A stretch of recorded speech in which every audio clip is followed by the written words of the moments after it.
What's going on, people? We are Tottenham TV here, back here for another opposition preview. Massive game at the Etihad this weekend at 5:30 under the lights. Man City against Tottenham.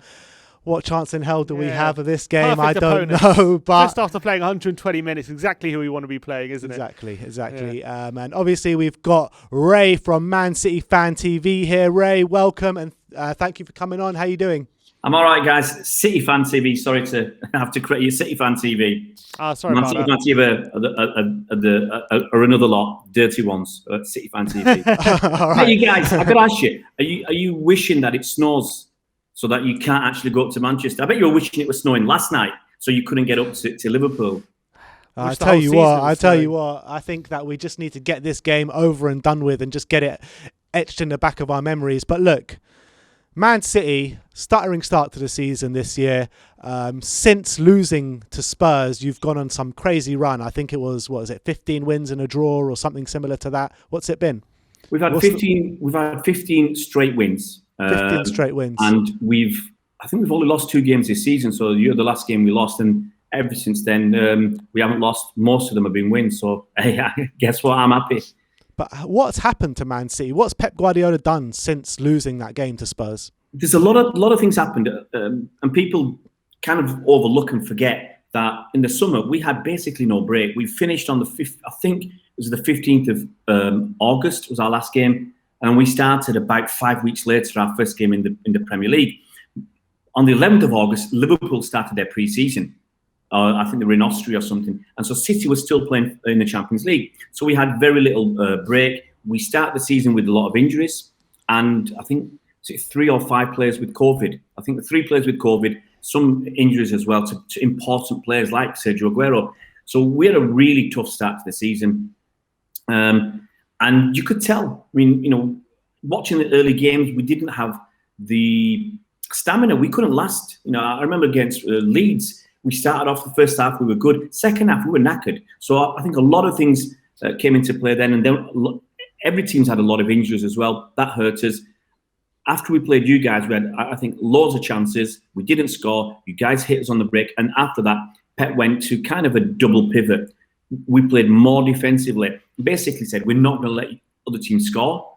We're not going to create as much, but we're not going to let other teams score. Let Ruben Dias bed in. Stone's come back as well, and he's played well. And I think that's the cornerstone of what we've done this season. It's Stones, Dias, and Rodrigo in front of them, and then pushing Gundogan forward. And he's been a revelation. I've been saying for years he's a good player, but he kind of gets overshadowed because we had KDB, David Silva, and so from all that, that defensive rock, we've not let many goals in, and then you score 1 goal, you win a game. Yeah, and obviously Kevin De Bruyne got injured not so long ago for a sustained period of time, about I think 2 months injured, and everyone's wondering, will City be able to cope with that injury? How are they going to react? Who's going to replace him? You've not only coped with it, you've actually got better since Kevin De Bruyne got injured. What is Pep's secret to that? I don't know. Look, Ilkay Gundogan's definitely stepped up since the 15th of December or something. I think he scored against West Brom. He scored 9 goals in the league. He's a top scorer in that period of time. He just can't stop scoring, and that's including missing penalties. So I think that, people have stepped up. I think obviously, as I said, the defence being so solid, that's made a difference. And Pep's gone generally now to play 3 at the back. Kyle Walker can't get into this team. He can't get into the first team. We'll take him back if you want. He's a backup choice, and I think he's used, pushing Cancelo into midfield. I think that's made a big difference. And playing 3 at the back, especially against teams that are with low blocks and 8 or 9 men behind the ball, it gives us that extra body in midfield, which means we can push Gundogan even further forward. We watched him against Swansea. He's playing, sometimes he's popping up at centre forward. We had Mendy playing centre forward. It's crazy. Mendy on the right wing last night. So it's a crazy situation where everything's just come together really well. And, while it's going good, we're enjoying it, but you just don't know, when it'll turn against us again. Yeah, so a lot of media outlets, a lot of fans from rival teams are all calling Manchester City the champions-elect already. I know it can seem a bit different from the inside. So tell me what your kind of feelings are from the inside. Are you looking like you've had the title wrapped up already, or No. what are your feelings? No chance. No, I mean, I'm a supporter of City for over 40 years.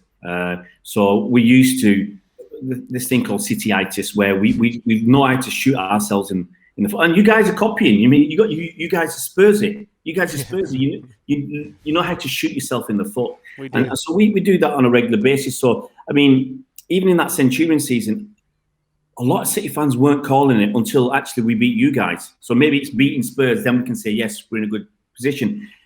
We're only 5 points clear. 5 points is great with a game in hand. Yeah. But that can turn. You know, we've got a really tough month. We've got you guys.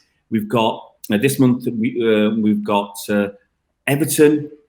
We've got an easy game against Arsenal, hopefully. I hope so too. so most of the league these days against Arsenal. And we've got Champions League as well. So, you know, this month could win us the league or drag us back down to everybody else and Liverpool. But Spurs, let's look at the game on the weekend. Obviously, we're not been on a good run at the moment. We've got, I think, 3 wins in 11 games, something like that in all competitions. Obviously, we lost yesterday to Everton 5-4 after playing 120 minutes. But there's something about Tottenham versus City, isn't it, in recent games? You've got the Champions League tie. You got Bergwijn's debut. We won 2-0. You got the last game. We just beat you 2-0. It seems like by hook or by crook, it doesn't matter what goes against us. We seem to get over the line recently against Man City. Are you worried about that at all on the weekend? You always bring that Champions League game up. We have to. This time we'll be doing a chat, and we could have won the last 20 games on the bounce against you, and you'll still bring up that Champions League game because you know it hurts. It really hurts us City fans. There is something about you guys. I mean, Liverpool have had that hoodoo over us for a while. I really don't want you to have it as well, because you know it brings back bad memories. Where we like last season, you know, we battered you in 2 games, and we ended up with 1 point. And this season again, we had a lot of chances, and you know, especially with Mourinho, he sticks to his guns. He's very disciplined, and you guys defend like crazy. And then you got 2 of the best attackers in the league in Sissoko and Vinicius, isn't it? Yeah, no, in Kane and Son. In Kane and Son, you got look, you know, and to be honest, those guys made the difference. And I think we've seen that in the last few games where Kane not been there. Son looks a bit lost in the bits and pieces I've seen. Kane comes back, Kane starts scoring, and you're an attacking threat again. You say that Son he's used to playing against Man City without Harry Kane, isn't he? And coming up trumps. He's done it a few times. He seems to really step up. Is he the one danger man who you kind of gives you nightmares a bit, or not really? Or you think you should have enough to shackle him? Kane and Son. I think a lot of City fans. Yeah, I think a lot of City fans. You know, if you look at Spurs and you ask City fans which one player would you take from Spurs, it'll probably be Son, because he's just amazing. You know, he's got pace. Control, creativity. He's lethal in front of goal. He's everything you'd want, and he'd fit so nicely in a Pep side. So yeah, hands off, mate. Hands off. I think that your guys are going to make a mistake by extending their contracts, because I worry a little bit about what's happening with you guys at the moment, because you're out up and down, but you guys just managed to turn it on against us, you know, and it really would be a shame to lose our winning run against you at the weekend. Let me ask you about what you think about Spurs, because you mentioned there Kane, Heung-min Son, and how much of they're a threat. But let me ask you about Jose Mourinho, and kind of from an outsider looking in, how do you assess the job that he's doing at Tottenham? I thought last season he did all right. Last season, coming in from where you were under Poch, where you started the season, I thought he did all right, and you were pushing at the end of the season. This season, you started like a house on fire, scoring goals like crazy, you know, like it was going out of fashion, and then suddenly you've hit a brick wall, and Jose has just gone back to kind of really boring football. You know, looking from the outside, only watching bits and pieces of games. Where you're really defensive, and you just like, especially against the top teams. I saw the game against Liverpool, and I think you were really poor, if I remember correctly, in terms of what I expected you to do, and I wanted Liverpool to lose, and I don't think you guys helped us out. but it's very defensive, and it's one dimensional, isn't it? I don't know if you feel the same. It's one dimensional. Hold out, defend strongly, and rely on Kane and Son to pull you out of the mire. Well, that's what had been after that West Ham game. I think you can say that correctly, but.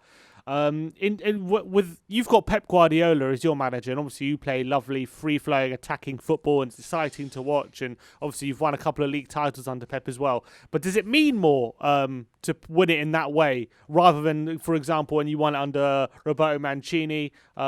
You could argue he wasn't the most offensive coach, although I think you still scored a lot of goals in that season. Yeah. Is there a clear difference in the identity? Is this important to you to see the football you're playing like now, or is it only winning that counts? I guess in the early days, it's only the winning that counts, because you don't. I'd ask you guys, if in the Carabao Cup final, you don't care how you get over the line, you just want to get over the line. And with Mancini, it was we just want to get over the line. It's great to play nice, free-flowing football, but you just want to get over the line. And then I won't say you get arrogant with it, but then you want to develop. And then you want to win it with a bit more style, and I think Pep's doing that. And whilst he's doing it, we're not going to argue. I know some fans, they find it a bit boring. They find it a bit boring and repetitive, the way we just pass it around the back and stuff like that. But end of the day, for most City fans, as long as we're winning, it doesn't really matter how you do it. Your fans seem a bit too spoiled if they're finding it boring and a bit tedious. Too much winning. Too much winning at Man City going on. Guys, sometimes winning goes out of fashion. No. Look, we've had enough losing. We need to redress the balance, and we had so many years of losing. I've got to get that in, so people don't think, City fans, you're winning all the time, you're arrogant and all that. But guys, we've had plenty of years of losing. I still remember David Pleat running across the main road pitch after Luton Town sent us down and stuff like that. So, it's about time we had a decent period of winning. I got to say, if I could choose anyone to win the league and it's not going to be Spurs, it might as well be City. Because they're, I don't want Liverpool fans or United fans or Chelsea fans or Arsenal fans. I don't want any of them to be gloating, do I? So I always feel City fans are a bit more humble because of the history that they've been through. Yeah. I always feel that. The City fan base is quite an old fan base. I think a few years ago the Premier League did a survey, and the oldest fan base with season cards were City fans. Probably my sort of age. So they've been through. Some of them have been through the late '60s into the '70s, which was a great period for us. And then we've been through we slummed it. We slummed it down. Yeah. The material football, getting beat by people. I remember the Halifax beats in the FA Cup, getting beat by all sorts. And now to come back, it's great. It's one of those things. You feel it's never going to end, but it's gonna, because every dynasty comes to an end. Look at United. Their dynasty came to an end and they struggle, and it takes a while to get back. So I think most City fans are level-headed and are just enjoying it whilst the ride lasts.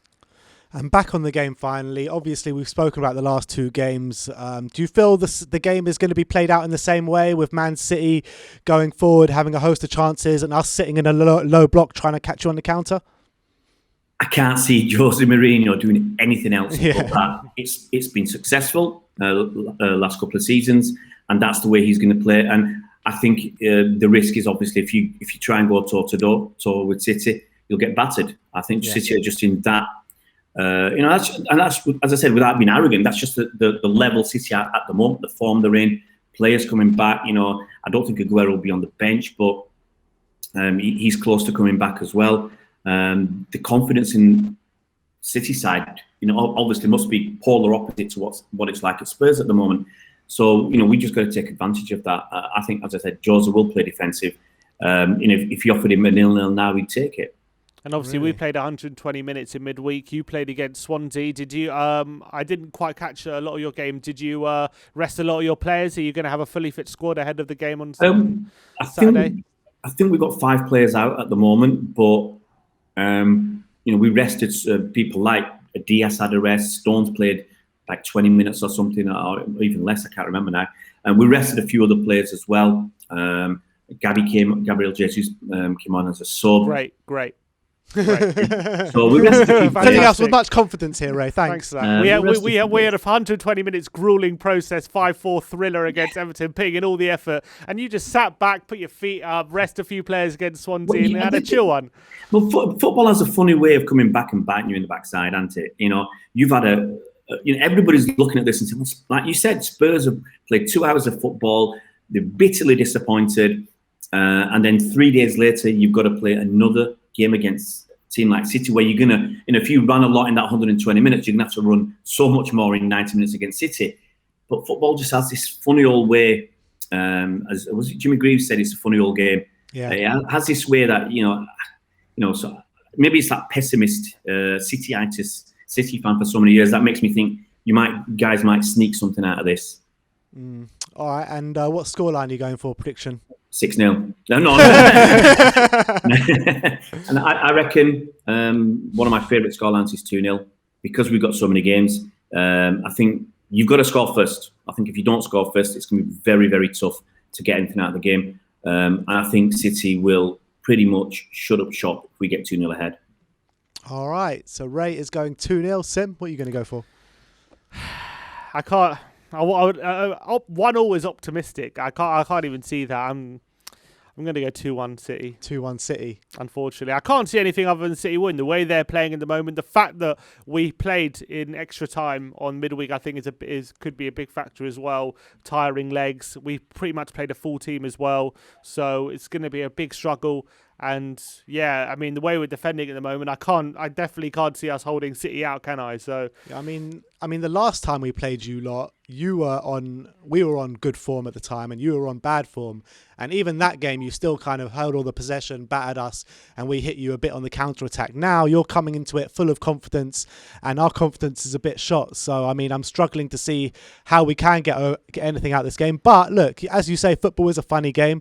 I remember when we played Fulham this season, when they had to stop their games because of COVID and stuff, and they hadn't trained, and Fulham were like up in arms about this game going ahead, and everyone was like, oh, this is an easy win for Tottenham. And even Fulham they were the better side that day and got something out of the game. So it's a game of football, 11 men on 11 men, anything can happen on the day.